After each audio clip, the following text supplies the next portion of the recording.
Tutto pronto per la sesta corsa, un bel confronto per cavalli di categoria B e C. Sono cavalli anziani di ottimo livello.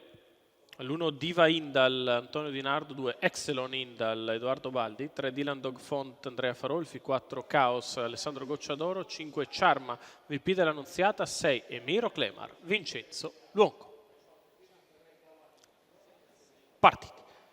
Velocissimo Chaos che non scavalca Diva Indal, la quale prende la testa nei confronti di Excelon Indal. I due di scuderia si sistemano primo e secondo, di fuori Chaos, poi Dylan Dog Font, ancora Charma e quindi Emiro Clemar. 200 metri iniziali passati in 14,3 da Diva Indal. Arriva all'esterno Dylan Dog Font che si va a presentare, chiede e probabilmente ottiene strada dopo 400 metri di corsa in 29,6 senza particolare lotta.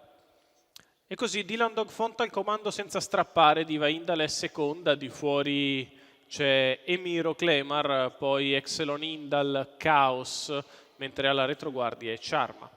44,4 per i primi 600 di corsa. Dylan Dog Font al comando su Diva Indal, all'esterno sempre Emiro Clemar che avanza con decisione ora, 800 metri in 58,8. Dylan Dog ed Emiro Clemar che vanno ora in dibattito quando siamo sulla curva di destra. Diva Indal sempre bene a contatto avanti ad Excelon Indal, quindi Chaos e Charma. 1.13,1 i 1000 metri iniziali di Dylan Dog Font che inizia ad accelerare. Emiro Clemar prova a non mollarlo, Diva Indal in corda, poi Excelon e ancora Chaos e Charma. Accelera in progressione Dylan Dog Font che fa 13,7 la retta di là, 1,26,8 i 3/4 di miglio. Dylan Dog Font che prova la fuga definitiva da Emiro Clemar e da Diva Indal quando siamo ormai all'ingresso della dirittura d'arrivo, e Dylan Dog Font ha un paio di lunghezze nei confronti di Emiro Clemar e Diva Indal. Dylan Dog Font che se ne va per fatti propri, Dylan Dog Font che vince nettamente.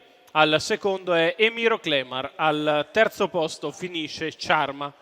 1.11,6, 27,8 a chiudere, 55,8 gli ultimi 8, la facile vittoria in bello stile di Dylan Dog Font, Andrea Farolfi per Enrico Montagna, il team di Divignano, i colori della scuderia My Horse per il 7 anni da Ringo Star Treb, che ritorna alla vittoria, lo fa in bello stile, percorso di testa vincente di Dylan Dog Font e Andrea Farolfi.